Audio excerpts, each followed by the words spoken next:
À 6h47, le 12 mars 1944, le caporal James Jimmy Dalton se trouvait accroupi dans un fossé boueux à l'extérieur de Cassino, en Italie, observant une voiture blindée allemande se diriger vers sa position à 25 km/h. Il ne possédait ni armes anti-chars, ni mines, ni grenades. Seulement un morceau de fil barbelé rouillé enroulé autour du manche d'une pelle, un objet que tous les officiers de la 34e division d'infanterie lui avaient expressément interdit d'utiliser. Dans les 90 secondes suivantes, ce piège de fortune allait bouleverser la doctrine et sauver toute une compagnie de l'anéantissement.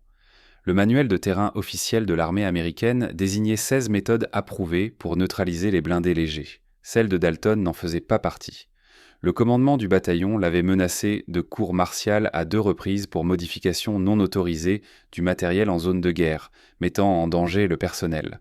Mais les règlements ne comptent pas beaucoup quand on a vu 11 hommes mourir en 3 semaines, simplement parce que les méthodes approuvées nécessitent du matériel que personne n'a. Dalton tendit le fil. Le brouillard matinal recouvrait la vallée de l'Erie comme du coton humide. Il entendait le moteur du véhicule allemand grincer alors qu'il passait les vitesses, la trappe du commandant ouverte, probablement à la recherche des positions américaines, bien connues des Allemands. Le fil vibrait dans ses mains. Une seule chance. Il attendait. Jimmy Dalton avait grandi à Gary, dans l'Indiana, où son père travaillait dans les hautes fourneaux de l'US Steel, effectuant des quarts de 15 heures au milieu de fer fondu, pour un salaire qui à peine suffisait à couvrir le loyer et la nourriture pour 6 enfants.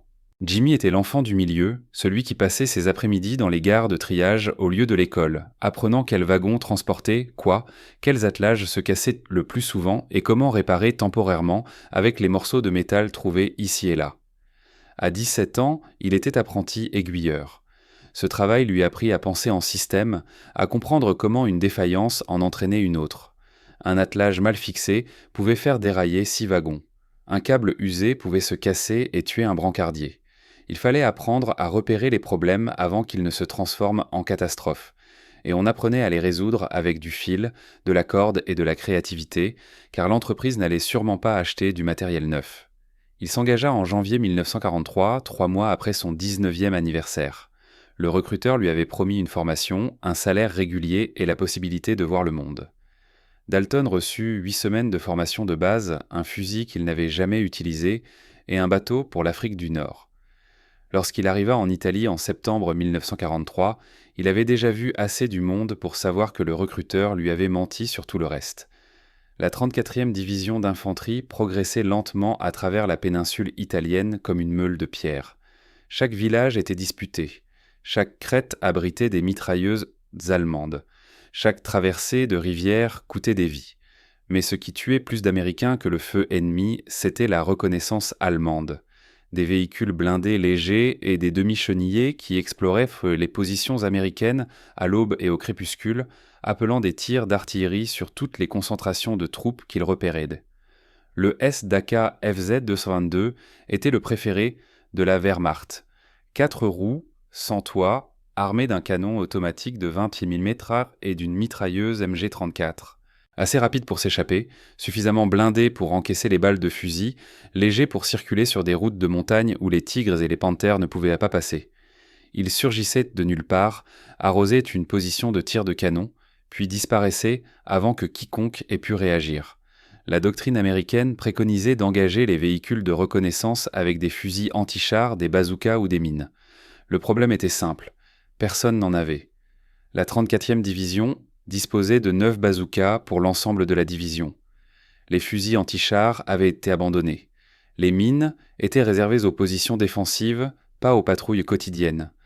Les soldats mouraient, pendant que les voitures de reconnaissance cartographiaient leurs positions et appelaient à l'artillerie pour les éliminer 12 heures plus tard. Le soldat de première classe, Eddie Kowalski, mourut le 18 février 1944. Un 222 passa devant son trou d'obus à l'aube. Kowalski tira avec son M1 Garand. Les balles étincelèrent contre le blindage. La MG-34 du scout répondit. Kowalski reçut 3 balles dans la poitrine. Il avait 20 ans, venait de Pittsburgh, fils d'un machiniste, et s'était engagé avec Dalton le même jour. Le sergent Mike Brennan mourut le 23 février. Un autre 222. Une autre patrouille à l'aube.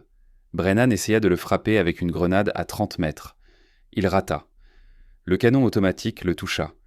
Il avait appris à Dalton à établir une position de combat, à lire le terrain, à garder les pieds au sec dans la boue italienne. Il avait 24 ans. Brooklyn, 4 sœurs. Sa mère recevrait le télégramme le 2 mars. Le caporal Luis Vargas mourut le 4 mars. Même scénario. Les deux 222 devenaient de plus en plus audacieux. Ce dernier traversa la position de la compagnie au crépuscule, mitrailleuse en action. Vargas venait d'El Paso. Il parlait mieux espagnol qu'anglais. Partageait ses cigarettes même lorsqu'il n'en avait plus que 3. Le canon automatique l'atteignit alors qu'il courait se mettre à l'abri. Le médecin ne put arrêter l'hémorragie. 20 soldats épuisés se retrouvaient dans une grange qui sentait la poudre et la laine humide. Le commandement supérieur était au courant du problème de reconnaissance. Morrison dit que son uniforme était plus propre que le leur. Il était arrivé ce matin-là du quartier général de la division. De nouvelles livraisons de bazookas étaient attendues d'ici 1 mois. En attendant, il fallait maintenir la discipline et suivre les protocoles d'engagement. Dalton se tenait au fond de la pièce. Cela faisait des semaines qu'il réfléchissait au problème. Les leçons tirées des gardes Gary lui avaient appris qu'en l'absence de nouveaux équipements, il fallait improviser avec ce qu'on avait. Les voitures de reconnaissance empruntaient loin à toujours les mêmes routes. Elles se déplaçaient vite, mais de manière prévisible. Et elles avaient une faiblesse que personne n'exploitait, leurs roues. Et si on tendait du fil à travers les routes, à une hauteur suffisamment basse et tendue pour attraper les essieux, proposa Dalton. Morrison le regarda comme s'il venait de suggérer de lancer des boulettes de papier.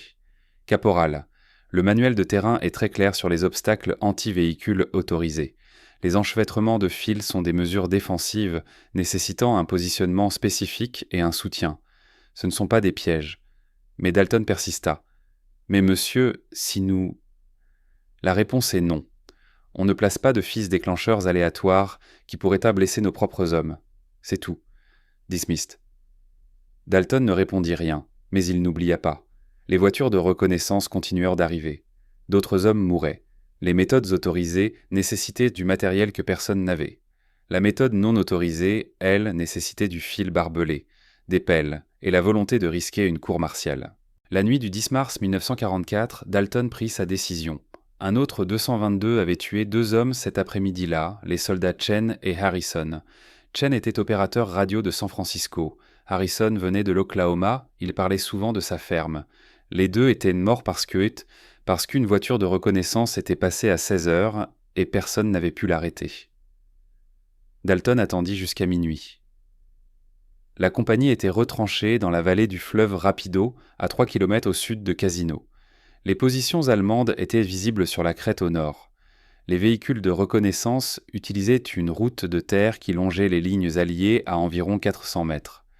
Un trajet prévisible, couvert par des arbres, parfait pour la reconnaissance. Il prit une bobine de fil barbelé dans le stock, 9 mètres, rouillé mais solide. Il prit 2 pelles, les outils pliants standards que chaque soldat portait, et se dirigea seul vers l'extérieur.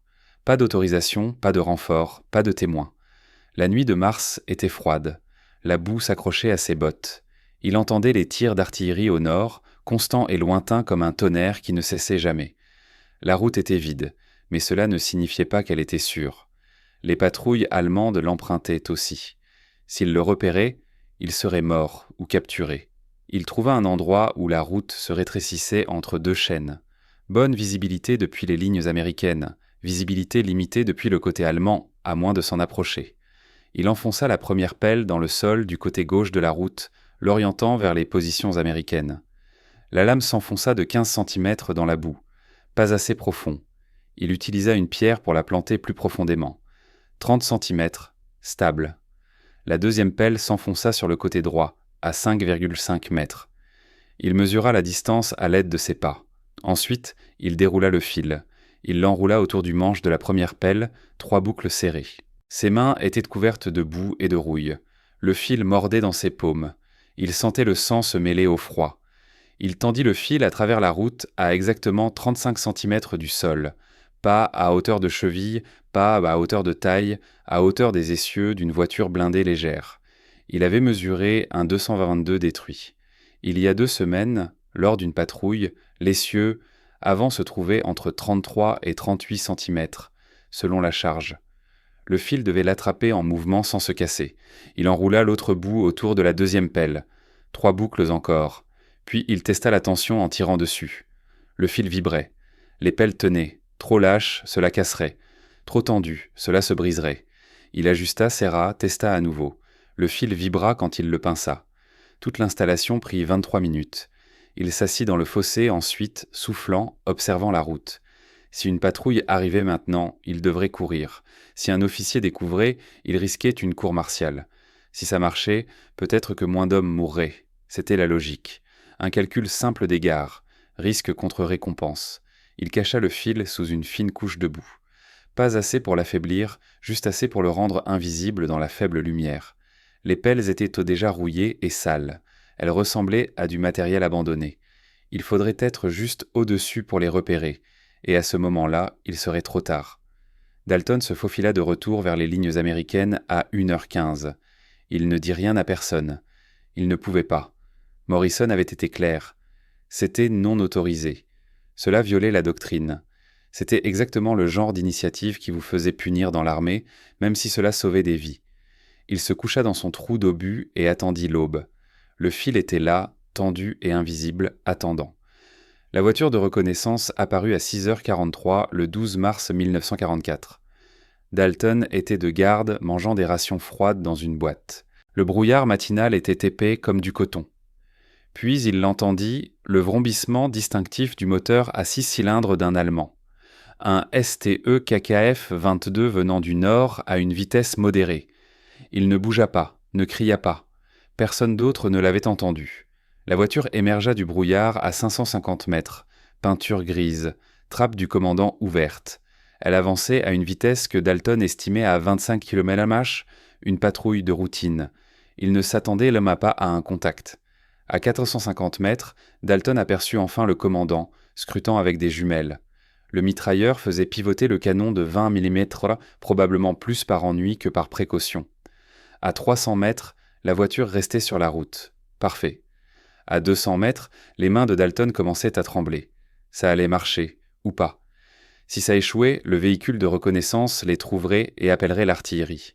Si ça réussissait, il aurait violé des ordres directs et des conséquences s'ensuivraient. Peu importe. Chen et Harrison étaient morts il y a 2 jours. Vargas, Brennan, Kowalski avant eux. La liste devenait trop longue. À 100 mètres, la voiture accéléra légèrement, probablement pour quitter la zone rapidement. À 15 mètres du fil, Dalton pouvait désormais voir les roues avant couvertes de boue et tournant rapidement. Le fil attrapa la roue avant droite à 6h47 précise. L'effet fut immédiat et violent. La roue se bloqua, l'essieu se figea, mais la vitesse de la voiture était trop grande. 25 km/h se traduisait par 7 mètres par seconde. La roue verrouillée servit de point de pivot. Le véhicule entier bascula. Cela se produisit en plusieurs étapes. D'abord, l'avant plongea, puis l'arrière se souleva. Le commandant n'eut peut-être qu'une demi-seconde pour réaliser ce qui se passait avant que la voiture ne se dresse verticalement. Elle fit 1, 2, 3 roulades, dévalant la route dans une pluie de boue et de métal déchiré. Elle s'immobilisa sur le toit. Dalton était déjà en mouvement. Il saisit son M1 et se précipita vers l'épave, criant pour qu'on couvre son avancée. D'autres soldats sortirent de Hawkshire de leur position, fusil en l'air. Le moteur de la voiture de reconnaissance tournait toujours, les roues tournantes tournant inutilement dans l'air. De la fumée s'échappait du compartiment moteur. Le commandant était mort, projeté hors du véhicule lors du 2e roulis, le cou brisé. Le mitrailleur était pris sous la tourelle, inconscient et saignant. Le conducteur rampait hors du pare-brise, hébété mais vivant. Dalton atteignit le conducteur en premier. L'Allemand avait peut-être 22 ans, les cheveux blonds, collés de sang. Il leva les yeux vers Dalton et leva les mains. Il n'avait plus de force. Dalton le tira hors du véhicule et le confia au soldat Morrison. Pas de lien avec le capitaine. Puis, il aperçut le fil, toujours attaché à l'essieu avant, toujours enroulé autour des manches rouillées des pelles. Les pelles avaient été arrachées du sol et traînées sur 6 mètres. Mais le fil avait tenu. Dalton l'enroula rapidement, le rangea dans son sac avant que quelqu'un ne puisse voir clairement ce qui avait arrêté la voiture. Le capitaine Morrison arriva 6 minutes plus tard. Il observa la voiture renversée, puis fixa Dalton. « Que s'est-il passé ?»« Elle s'est retournée, monsieur. Elle a dû heurter quelque chose sur la route. » Morrison tourna autour de l'épave, cherchant des mines, des traces de bazooka, quelque chose qui explique ce qui s'était passé. Il ne trouva rien. La voiture était intacte, sauf pour les dégâts dus à la roulade. Aucun impact, aucune trace d'explosion, juste un véhicule de reconnaissance complètement détruit qui s'était simplement retourné. Caporal, les voitures de reconnaissance ne se retournent pas toutes seules. Oui, monsieur. Morrison le fixa longuement. Il savait que quelque chose clochait, mais l'Allemand avait été capturé. La voiture était neutralisée et personne n'était mort. Il laissa tomber. Faites documenter ce véhicule. Je veux des photos et un rapport. Oui, monsieur. À midi, chaque soldat de la compagnie savait qu'il y avait quelque chose de louche dans l'histoire officielle. Les voitures de reconnaissance ne se retournaient pas toutes seules. Mais Dalton ne parlait pas, et personne d'autre n'avait vu ce qui s'était passé. Le soldat Morrison, celui qui avait pris le prisonnier allemand, trouva Dalton en train de nettoyer son fusil à 14 heures. Qu'est-ce qui s'est vraiment passé là-bas ? Dalton ne leva pas les yeux. La voiture s'est retournée. Jimmy, j'ai vu le fil dans ton sac, j'ai vu les pelles. Dalton arrêta de nettoyer. Il regarda Morrison longtemps. Il s'était reconnu en formation. Morrison venait aussi de Gary, du côté sud. Ils se connaissaient depuis qu'ils étaient enfants. Si quelqu'un pouvait comprendre, c'était lui. « Tu n'as rien vu », dit Dalton doucement. Morrison s'assit. « Si j'avais vu quelque chose, hypothétiquement, est-ce que ça marcherait à nouveau ? » « Oui. »« Tu peux m'apprendre. » Cette nuit-là, après la tombée de la nuit, Dalton montra à Morrison comment installer le fil. 2 autres pelles, 9 mètres supplémentaires de fil barbelé. Une autre section de route, 300 mètres au nord. Même hauteur, même tension, même enterrage. Morrison le fit lui-même pendant que Dalton observait. D'ici le 15 mars, 6 soldats connaissèrent la méthode. Dalton ne leur avait rien dit. Morrison en avait parlé à un. Cet homme en avait parlé à un autre. Le bouche à oreille se répandit dans le réseau souterrain qui existe dans chaque unité militaire. Les conversations chuchotaient après que les officiers se soient endormis. Le soldat Jackson posa un piège sur la route de San Pietro. Le soldat Ali en installa un près de la rivière Garigliano. Le caporal Williams en posa un sur un sentier que les Allemands utilisaient pour leurs patrouilles nocturnes. Aucun d'eux n'avait reçu d'autorisation. Aucun n'a documenté son acte. Ils l'ont juste fait. Le deuxième 220-22 heurta le fil de Jackson le 18 mars. Même résultat. La voiture se retourna, le commandant mourut, l'équipage fut blessé. Jackson avait eu la présence d'esprit d'enlever le fil avant qu'on enquête. La troisième voiture heurta le piège d'O'Malley le 21 mars. Celle-ci ne s'est pas complètement retournée, mais elle s'écrasa suffisamment fort pour rendre le véhicule inutilisable. L'équipage l'abandonna. Le 25 mars, la reconnaissance allemande dans le secteur de la 34e division avait chuté de 60%. Les 222 continuaient leur patrouille, mais se déplaçaient plus lentement, empruntèrent d'autres routes, faisaient pas preuve de plus de prudence. Quelque chose avait changé, mais ils ne savaient pas quoi. Le lieutenant Klaus Richter de la 20e division Panzer Grenadier le remarqua en premier. Il commandait une patrouille de reconnaissance composée de 3 222, des équipages expérimentés. Il commandait une patrouille de reconnaissance depuis janvier dans le secteur de Casino. Il connaissait les routes, les positions américaines et, au cours des 2 dernières semaines, il avait vu 3 de ces véhicules de reconnaissance détruits dans des circonstances incompréhensibles. Le 27 mars, il examina personnellement les débris du dernier véhicule perdu. Le rapport SDK indiquait qu'un 222, numéro 237, s'était retourné sur la route menant à Cervaro. Le commandant était mort, le mitrailleur blessé. Le conducteur affirma que le véhicule s'était soudainement arrêté en pleine course. RTOR se glissa sous l'épave. L'essieu avant était tordu mais intact. Aucun dommage dû aux mines, pas de traces d'explosifs. Mais il y avait des marques sur le carter de roue, des éraflures qui suggéraient que quelque chose avait attrapé l'essieu à grande vitesse. Quelque chose de fin et de solide. Il trouva un fragment de fil barbelé incrusté dans le logement de la roue. Du fil barbelé rouillé. Un modèle standard pourrait être soit allemand, soit américain, mais son emplacement était délibéré. Quelqu'un avait tendu ce fil à la hauteur exacte pour capturer l'essieu avant d'une voiture de reconnaissance. RTOR rapporta ses découvertes à l'intelligence de la division le 29 mars. Le rapport fut accueilli avec scepticisme. Le fil barbelé ne pouvait pas arrêter un véhicule blindé léger, le poids et l'élan étaient trop importants. Mais RTOR insista. 3 véhicules détruits, tous suivant le même schéma, tous inexpliqués, à moins qu'on ne prenne en compte le fil. Les services de renseignement allemands interrogèrent des soldats américains capturés. Aucun d'eux ne savait quoi que ce soit sur les fils déclencheurs. Les interrogatoires sur les soldats américains tués ne trouvèrent aucune trace de cette méthode. Elle n'était pas dans leur manuel, ni dans leur formation. Mais cela se produisait bel et bien. Au début du mois d'avril, les unités de reconnaissance allemandes opérant autour de Casino reçurent des désordres stricts, scannèrent les routes à la recherche de fils avant de progresser. Les voitures de reconnaissance roulaient désormais à moitié vitesse. Les commandants descendaient pour inspecter le terrain suspect. Cette approche plus prudente réduisit leur efficacité de 40%. Les Américains ne comprenaient pas pourquoi les Allemands étaient soudainement devenus plus prudents, mais ils remarquèrent que les patrouilles étaient moins fréquentes et moins agressives. Les frappes d'artillerie appelées par les véhicules de reconnaissance baissèrent de moitié. Les pertes dues aux attaques de voitures de reconnaissance cessèrent presque totalement, et toujours officiellement, personne ne savait rien des fils déclencheurs. Le 3 avril 1944, le capitaine Morrison comprit enfin. Il inspectait les positions défensives de la compagnie lorsqu'il trouva le soldat Williams en train de tendre un fil sur une route de bois. C'était la même installation que celle utilisée par Dalton, 2 pelles, du fil barbelé à la hauteur des essieux. Williams s'immobilisa dès qu'il aperçut le capitaine. Morrison observa le fil, puis Williams s'approcha et testa la tension lui-même. « D'où viens-tu avec ça ?» Williams ne répondit rien. « C'est un ordre, soldat. »« Caporal Dalton, monsieur. » Morrison resta silencieux un long moment.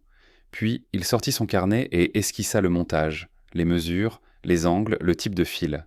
Il demanda à Williams de lui montrer comment installer le piège pendant qu'il observait, prenant encore plus de notes. « Combien en avez-vous installé ?»« 4, monsieur. »« Résultat ? 1 a fonctionné. La voiture de reconnaissance s'est retournée. L'équipage allemand a été capturé. » Morrison ferma son carnet. « Le manuel de terrain n'autorise pas cette méthode. »« Non, monsieur. » « J'ai explicitement ordonné au caporal Dalton de ne pas poursuivre ces méthodes improvisées anti-véhicules. »« Oui, monsieur. » Morrison regarda la route vide. Au loin, le tonnerre des canons résonnait. La guerre continuait. Des hommes mouraient encore. Et voici une méthode qui fonctionnait, qui ne nécessitait aucun équipement spécial que les simples soldats pouvaient mettre en œuvre. Une méthode qui sauvait des vies. « Montre-moi 2 autres installations avant la tombée de la nuit. Je veux voir des options de placement pour des terrains différents. » Williams cligna des yeux. « Monsieur, c'est un ordre. » Le 10 avril, Morrison avait documenté 17 installations de fils distinctes dans le secteur de la compagnie. Il avait interrogé les soldats qui les avaient posés, enregistré les résultats, calculé le taux de réussite. 87% des voitures de reconnaissance ayant heurté les fils étaient hors service. Aucun blessé parmi les Américains. Coût total des matériaux, 9 mètres de fil barbelés et 2 pelles. Du matériel déjà dans les stocks. Il rédigea un rapport de 3 pages, avec des spécifications techniques, des recommandations tactiques et une validation statistique. Il l'envoya au bataillon le 12 avril. La réponse arriva le 19 avril. Méthode non autorisée, à cesser immédiatement. Violation des règlements du manuel de terrain concernant le placement d'obstacles et non conforme aux normes de sécurité en ingénierie. Morrison lut la réponse 2 fois. Puis il la classa et n'en fit rien. Les fils déclencheurs restèrent en place, le taux de perte baissa et officiellement, rien ne se passait. Les statistiques racontaient une histoire que le bataillon ne pourrait pas ignorer éternellement. En février 1944, avant les fils déclencheurs, la 34e division d'infanterie avait perdu 47 hommes à cause des attaques des véhicules de reconnaissance. En mars, après l'installation des fils, ils n'en perdirent que 12. En avril, ils n'en perdirent que 3. Les observations des véhicules de reconnaissance dans le secteur de la division, février 147, mars 99, avril 34. Les frappes d'artillerie demandées par les véhicules de reconnaissance allemands, février 203, mars 127, avril 58. Quelqu'un au sein de l'état-major de la division remarqua la tendance. Le colonel Anderson, l'officier du renseignement de la division, consulta les rapports de pertes et remarqua le schéma. Il envoya des enquêteurs sur les lignes de front à la fin du mois d'avril. Ils trouvèrent les fils déclencheurs en 2 jours. La réponse d'Anderson fut pragmatique. ChatGPT Skazal, Il ne pouvait pas officiellement approuver une méthode qui violait la doctrine, mais il ne pouvait pas ignorer les résultats. Son compromis fut de ne rien faire. Aucune ordre pour arrêter, aucune pour continuer, juste un mémo sans suite et un regard détourné vers le front. En mai 1944, la 34e division d'infanterie fut retirée du front pour une période de repos et de rééquipement. La compagnie de Dalton fut envoyée dans une zone arrière près de Naples. Des lits réels, de la nourriture chaude, plus de voitures de reconnaissance. Le 23 mai, Dalton fut convoqué au quartier général de la division. Il se présenta dans son uniforme le plus propre, qui, malgré tout, semblait avoir traversé la guerre. Le colonel Anderson le rencontra dans un bureau de tente. « Caporal Dalton, j'ai lu les rapports concernant votre méthode du fil barbelé. Monsieur, je ne suis pas ici pour vous punir. Je suis ici pour vous demander de former d'autres hommes. » Dalton ne s'y attendait pas. Anderson expliqua que la 36e division d'infanterie prenait le relais dans le secteur de la 34e. Il devait apprendre à gérer les problèmes de reconnaissance. L'école anti-char officielle durait 3 semaines et nécessitait du matériel que l'armée ne possédait pas. La méthode de Dalton, elle, ne prenait qu'une nuit et des matériaux provenant du dépôt de fourniture. « Je ne peux pas en faire une méthode officielle », expliqua Anderson, « mais je peux vous affecter à une mission de formation. Vous enseignerez la méthode aux équipes de reconnaissance et de tireurs d'élite. Sur le papier, on l'appelle « installation improvisée d'obstacles ». Personne n'a besoin de savoir exactement ce que cela signifie. Dalton passa 2 semaines en juin 1944 à enseigner à 60 soldats comment installer des fils déclencheurs en expliquant le placement, la tension, le camouflage et le retrait. Chaque détail qu'il avait appris par essai et erreur. Les soldats étaient sceptiques au départ. Le fil n'arrêterait pas un véhicule blindé, mais Dalton leur montra des photos de voitures de reconnaissance retournées et leur donna des statistiques sur les pertes. En juillet, la méthode s'était déjà répandue dans 3 divisions. En août, elle était utilisée sur tout le front italien. Jamais documentée officiellement. Jamais inscrite dans les manuels de formation, juste une connaissance chuchotée qui passait de groupe en groupe, de soldat en soldat. Les estimations prudentes créditent la méthode du fil de Dalton pour avoir détruit ou neutralisé 43 véhicules de reconnaissance allemands entre mars et août 1944. Ces véhicules avaient appelé des centaines de frappes d'artillerie. Ces frappes auraient tué des centaines de soldats. Le nombre de vies sauvées est difficile à calculer précisément, mais il est estimé entre 300 et 400. La documentation officielle attribua la diminution des pertes liées à la reconnaissance à une meilleure prise de conscience défensive et à des capacités anti-chars améliorées. Le nom de Dalton n'apparaît dans aucun rapport. Son innovation ne reçut aucune récompense. L'armée préférait ainsi admettre qu'un caporal avait résolu un problème qui avait déconcerté le corps d'ingénieurs, aurait nui au moral. James Dalton survécut à la guerre. Il fut démobilisé en novembre 1945 avec le grade de sergent et une médaille de soldat de l'infanterie de combat.